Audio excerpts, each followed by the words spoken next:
Welcome back to Broadcast Beat at SMPTE, the Society of Motion Picture and Television Engineers annual conference and exhibition in Hollywood. I am joined right now with Mac Moore, who's the Vice President of Sales and Marketing at Conductor. Welcome, Mac. Thank you. Thanks for having me. Okay, well, we are going to be talking about the cloud. Yes. And I am really interested in, I did look up Conductor and saw that it does some very interesting things in the cloud. You're very specific to managing rendering, correct? Correct. Yeah. Tell me a little bit about that. How did the idea for Conductor start?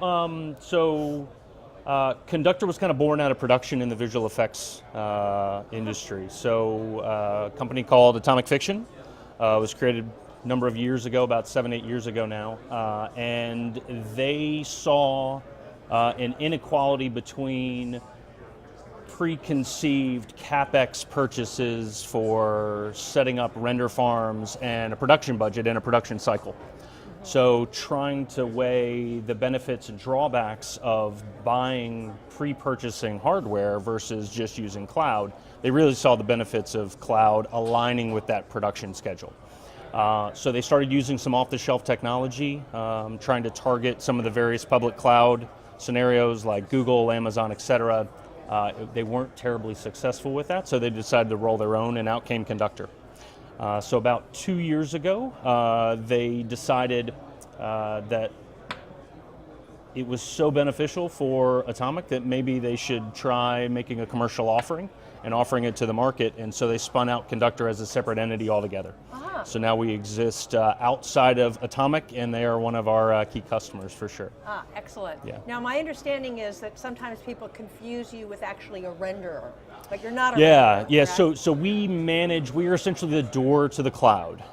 So someone is doing work in Arnold or RenderMan or V-Ray with their DCC environment, and they're doing that on-prem, and they need to burst. What we have is we have the ability to take their jobs and essentially parallel process that to infinite scale in the public cloud.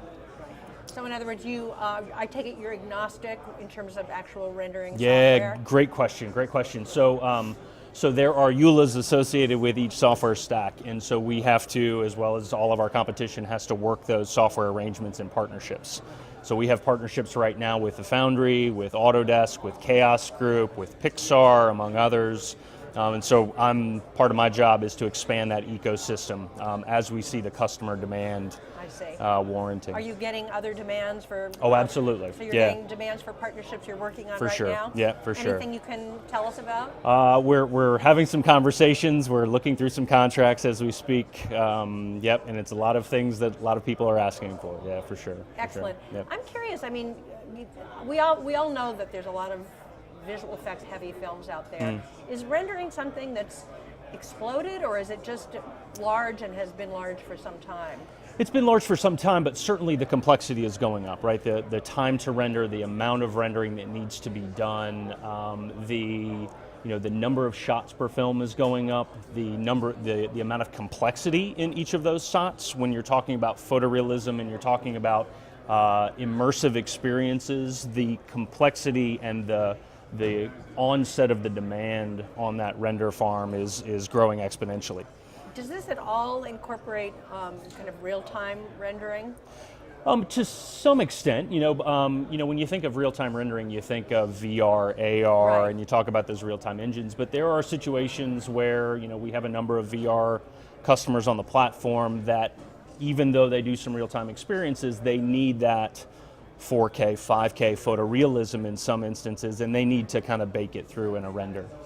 So we'll certainly get that. Yes, and I guess speaking of rendering, I guess part of the complexity is resolution and high dynamic range and all those factors. For sure, yeah, and that drives up the need for on-prem versus cloud and making those decisions. So I understand that you just spoke earlier today on a panel. I did, about yes. the risks and rewards of being in the cloud. Like what is going on in 2017 with all things cloud, and who's dipped their toe in and who hasn't. So do tell. Why don't you kind of I think recreate some of that discussion?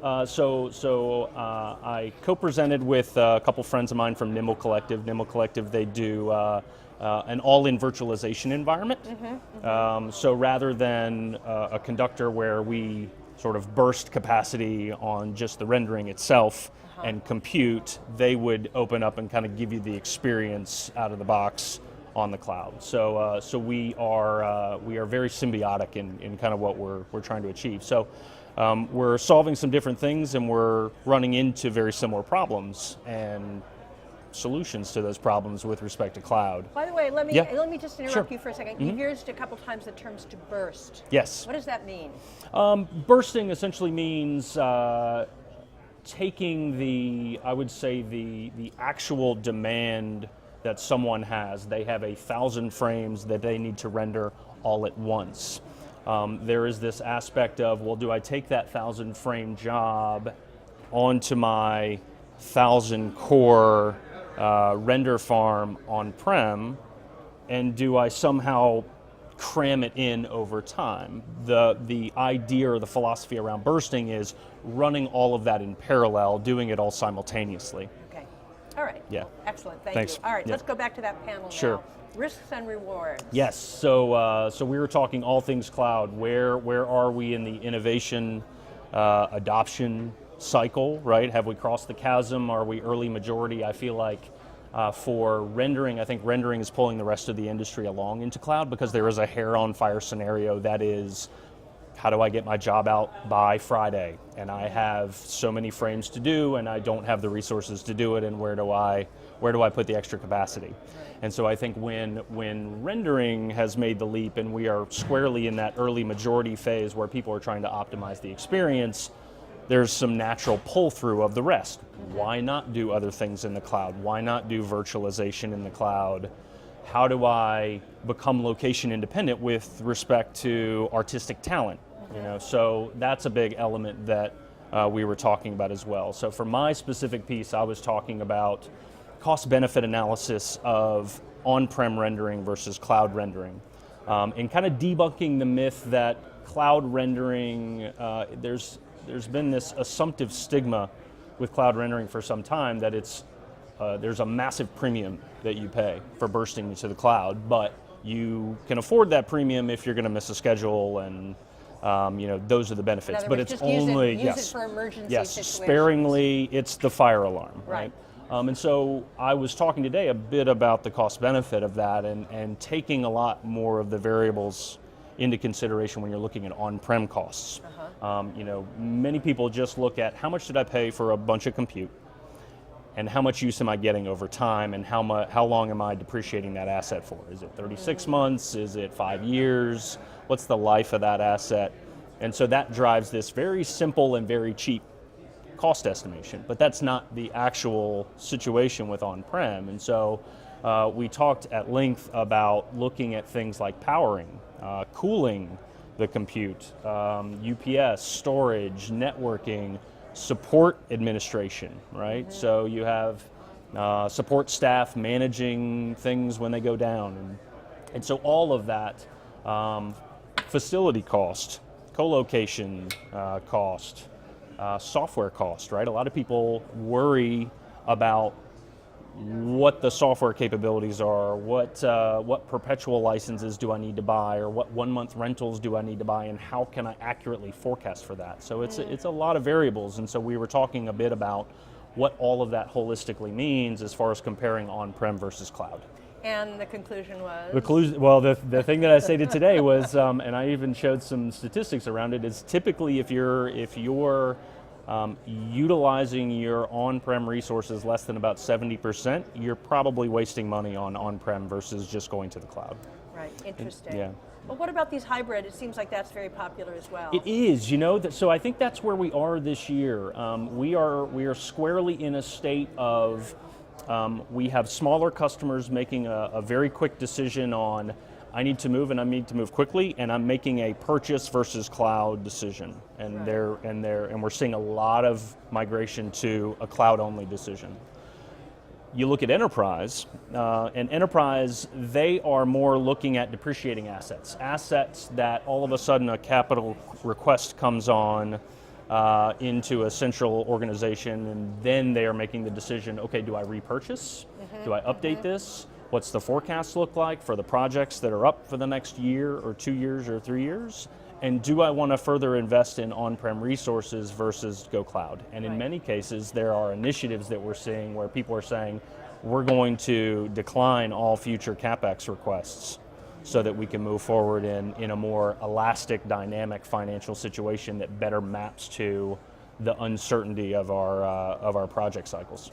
Well, and one, when I think of risk also, I think of people's fearfulness of the security of data in the cloud. Can you address that? That is a huge concern. I think it's becoming more, people understand it a bit more and they know what to look for. And so, especially within our industry, we kind of lock on to the main security advisors to make sure that we're doing the right things architecturally with Conductor. So that company is ISE, so we have an ongoing relationship with ISE.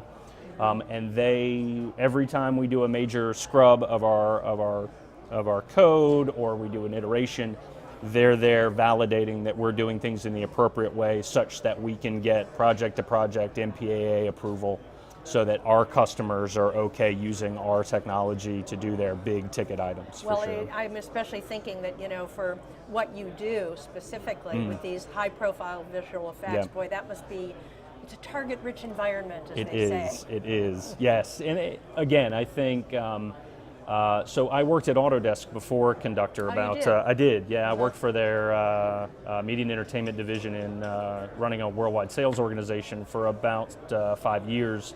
And in that time, I saw the beginning of those conversations. So going from perpetual to subscription-based workflows to consumption-based workflows, and then software as a service. Yeah, software as a service, and all of a sudden software as a service is, where do you stand with security? The Sony situation was occurring a few years ago, and that led to some upheaval.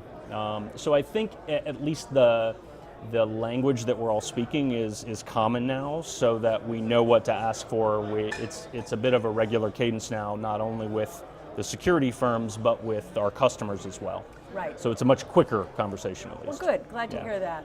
So, how do you, are there any other thoughts about cloud computing? I mean, you're moving from just managing rendering into new fields, correct? Can you talk a little bit about Conductor's evolution? Yeah, so, at the core of what we do, we are the doorway to the cloud, and really our mantra is to take the complexity out of that bursting to the cloud. And so whether right now it's rendering, that makes a lot of sense for us. We came from a production background.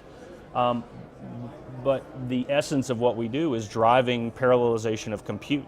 So whether that's simulation, whether that's architectural renderings, whether that's other types of compute, we're certainly investigating any and all opportunities. We're seeing a number of customers come to us proactively with AR and VR, like I was talking about before, not just cinematic renderings. So yeah, all of that. It's like I was talking about before. I think we have squarely made that jump across the chasm into that early majority stage, and I think that's giving people a chance to reflect on, well, not only do I want to do it for this hair on fire scenario of rendering, but is there an opportunity to do things outside of that, or in addition to, how can I more effectively utilize the cloud in my work, my work environment? So that was kind of to the paper today, virtualization, workforce, so things like that. Are there any new clients you can talk about who are making those decisions right No, now? I'm having all those conversations right now as far as kind of talking about customers. We certainly have we have a success story with an AR/VR firm called Magnopus. They're here in LA. Great. They signed on quickly. They did a massive amount of work on the service in as little as a day for, I think, 1,500 frames of 5K content, up and down in a day, and fully rendered all of those simultaneously. And their CTO essentially said that would have taken them about 20x longer with their on-prem resources. So it's really becoming an inflection point on reflecting how they best utilize cloud across the industry. And I would imagine, especially when it comes to VR and AR, I mean, these people they're naturals for the cloud, aren't they? Absolutely, really? absolutely. So where is Conductor moving? How are you moving into these new offerings? Yeah, I am listening intently to my new customer base. We just launched the product. We were in beta for about a year and a half. Before August, we launched in full production in at SIGGRAPH at the beginning of August. We've seen a tremendous uptick. We just launched a promo actually at the beginning of this week where we're offering some free rendering because we want to kind of open the door to that. We see that on-ramp of initial testing of what it means to render in the cloud and what it means to burst and what the benefits are of that. So we're throwing out $300 for free to everybody that signs up for the first month. We're offering some additional discounts beyond that $300 if they hit some $1,000 or beyond capacity, just to make sure that they have that ability and it's a low barrier of entry to kind of investigate what the benefits are to the service. Sounds good to me. Where do I go for my free $300? Yes, you go to conductortech.com. Okay, yes. conductortech.com. Yep. And then in terms of scaling up and down, I mean, are people on a monthly plan? Are they on a... So it is not work? a subscription-based mechanism. So I don't care how many users you have, where those users are located. It's solely based on consumption. So you upload the render. It is an all-inclusive pricing model where we are managing your compute cost, your storage cost, your software license cost. All the software agreements we have are minute-by-minute metered licensing agreements. So you only pay for what you use when you use it. I mean, that sounds very appealing, especially if I'm a smaller company, but are there rewards for larger companies? Absolutely, yes, absolutely. So out of the, the thought around how we accommodate our enterprise, we're working on establishing those enterprise level relationships where it's maybe project to project, white glove experiences, dedicated resources, enhanced support mechanisms. So all of that is in play right now, and we're kind of looking to mold what that experience is and what the requirements are from our enterprise customers. So, and what do you hear most from people who approach you and they're not sure they want to do it? What are their questions? What are their concerns?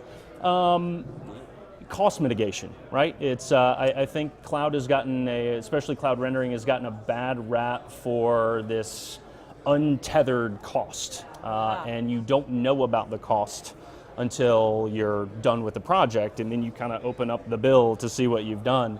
And so again, coming from the production background, we've actually implemented cost controls into the product dynamically, such that if you say I've bid X amount of dollars for a shot, you can enter that in and you can manage what happens in the cloud based on that. So you can say I want to pause everything and I want you to finish everything that's running, or I want you to kill all jobs because I don't want to spend a penny more than $50. So you've got like a taxi meter that's running that you can see. That would be appealing to me. Yeah. But have there been requests for other things that have led you to kind of tweak the software? Tweak the software, I think we're constantly looking to improve our out-of-box experience with respect to, again, there's a lot of complexity going to cloud. We're on Google at the moment. We're working with Microsoft as we speak. We are actually in the Microsoft booth at SIGGRAPH. We're working on establishing a multi-cloud offering. I mean, that's a great kind of scenario or example that customers are driving us to. They want those options within the ecosystem. They don't want a solution necessarily that's architected for one compute vendor if they maybe have a relationship with another. And so we're trying to give them that choice. So to be agnostic on You that got end it. as well. Yep. So are you making those sales Yes. and marketing decisions also? Yes, absolutely. Excellent. Absolutely. So looking forward, I mean, I don't know what percentages of people are on-prem only and the hybrids and those that are on cloud only. I mean, do you feel that it's inexorably moving towards everybody being on the cloud? I do. I think there will always be a place for on-prem, because there is a cost associated with going to the cloud, and you don't want to. You want to be purposeful with what you send to the cloud. And I think when you're in that initial phase of working through CG elements, you want to make sure that you can have some experimentation, and that lends itself very well to on-prem. But I think what we're seeing is the threshold for how much on-prem is actually required is reducing over time, for sure. And the biggest obstacles to adoption are just because it's new and awareness. scary? Yeah, awareness. I feel like my day job is talking about cost estimation and cost benefit analysis of on-prem versus cloud right now. So I think it's a lot of people getting their mind around what they need to take in consideration, and where those decisions are going to be made and how. So there's an education process that For needs sure. to happen. I mean, in addition to all those one-on-one meetings you have, what other ways can we educate people about what the experience is like? So we have a lot of content on our website for sure. There are organizations like SMPTE that are putting papers out. I think people are data mining already as much as possible, and there are a lot of independent organizations that are kind of walking through this. It's getting a lot of press. I mean, people have been talking about the cloud forever, but I think now we're certainly to a point where, okay, now what does it look like when we talk about standardization, right? Right. Yeah. Well, I remember the early days of the cloud. People would say, "I see the clouds. It's cloudy out there," and no, we're never going to go to the cloud. And now clearly, people are actually implementing it and having experiences with it. For sure. So maybe those also, the more clients you have, maybe some that will be okay with you talking about them. Yes. Can be your case studies that will help Absolutely. make the point as well. Absolutely. Great. Absolutely. Is there anything else that you'd like to discuss with our audience? No, I think this was a fantastic use of time. Thank you. Good. Thank you for having me. My pleasure. I always like learning about new companies, and I'm particularly interested in the rendering aspect of it. So Well, thank you for coming on. Thanks for having me. All right, enjoy Take the care. show. Yep. Thank you.